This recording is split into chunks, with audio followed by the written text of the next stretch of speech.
உயர்நீதிமன்ற உத்தரவை எதிர்த்து உச்சநீதிமன்றத்தில் தாக்கல் செய்யப்பட்ட மனு குறித்து தற்பொழுது தடை விதிக்க மறுப்பு தெரிவித்து உச்சநீதிமன்றம் உத்தரவு பிறப்பித்துள்ளதை நாம் அண்மை செய்தியாக பார்த்துக் கொண்டிருக்கின்றோம். அந்த வகையில் உயர்நீதிமன்ற உத்தரவை எதிர்த்து உச்சநீதிமன்றத்தில் பெரியசாமி தாக்கல் செய்த மனுவிற்கு தடை விதிக்க மறுப்பு தெரிவிக்கப்பட்டுள்ளது.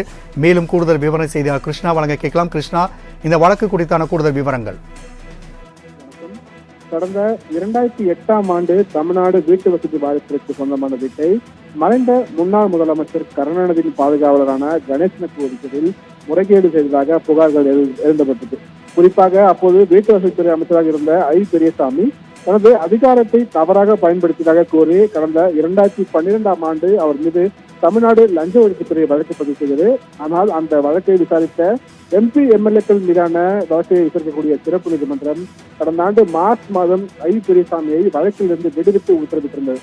ஆனால் இந்த உத்தரவை மறு ஆய்வு செய்யும் வகையில் சென்னை உயர்நீதிமன்ற நீதிபதி ஆனந்த் வெங்கடேஷ் தாமாக முன்வந்து இந்த வழக்கை விசாரணையாக எடுத்து சிறப்பு நீதிமன்ற உத்தரவை ரத்து செய்து உத்தரவிட்டிருந்தார்.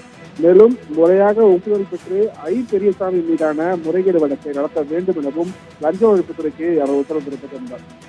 உயர்நீதிமன்றத்தின் இந்த உத்தரவை எதிர்த்து அமைச்சர் பெரியசாமி தரப்பில் தாக்கல் செய்யப்பட்ட மேல்முறையீடு மனுவானது உச்சநீதிமன்ற நீதிபதி ரிஷிகேஷ் ராய் தலைமையிலான அமர்வில் இன்று விசாரணையாக எடுத்துக் கொள்ளப்பட்டது. அப்போது பெரியசாமி தரப்பில் மூத்த வழக்கறிஞர் கபில் சிபல் ஆஜராகி இந்த விவகாரத்தில் அமைச்சராக இருந்த ஒருவர் பின்னர் MLAவாக இருந்திருக்கிறார் என்றும் அவர் மீது நடவடிக்கை எடுக்க கூட சபாநாயகருக்கு அதிகாரம் இல்லை என்றும் ஆளுநருக்கு மட்டுமே அரசியல் சாசனத்தில் அதற்கான அதிகாரம் உள்ளதாக வாதிட்டார். மேலும் அதிகாரமற்ற ஒருவர் வழங்கிய இந்த உத்தரவுகள் அடிப்படையில் நடவடிக்கைகள் மேற்கொள்ளப்பட்டுள்ளதாகவும் இது தவறான விஷயம் என்றும் கபில் சிபல் தரப்பில் வாதம் கிடைக்கப்பட்டது. ஏற்கனவே இந்த விவகாரத்தில் விசாரணை தொடங்கப்பட்டுள்ளதால் வழக்கு விசாரணைக்கு தடை விதிக்க வேண்டும் எனவும் இல்லையேல் இந்த வழக்கு காலாவதியாகிவிட்டதாகிவிடும் எனவும் அவர் தரப்பில் கோரிக்கை விதிக்கப்பட்டது. அதற்கு பதிலளித்த நீதிபதி அவர்களின் கோரிக்கையை ஏற்க மறுத்து வழக்கு விசாரணைக்கு தடை விதிக்க மறுப்பு தெரிவித்து தற்போது உச்சநீதிமன்ற நீதிபதிகள் உத்தரவிட்டிருக்கிறார்கள்.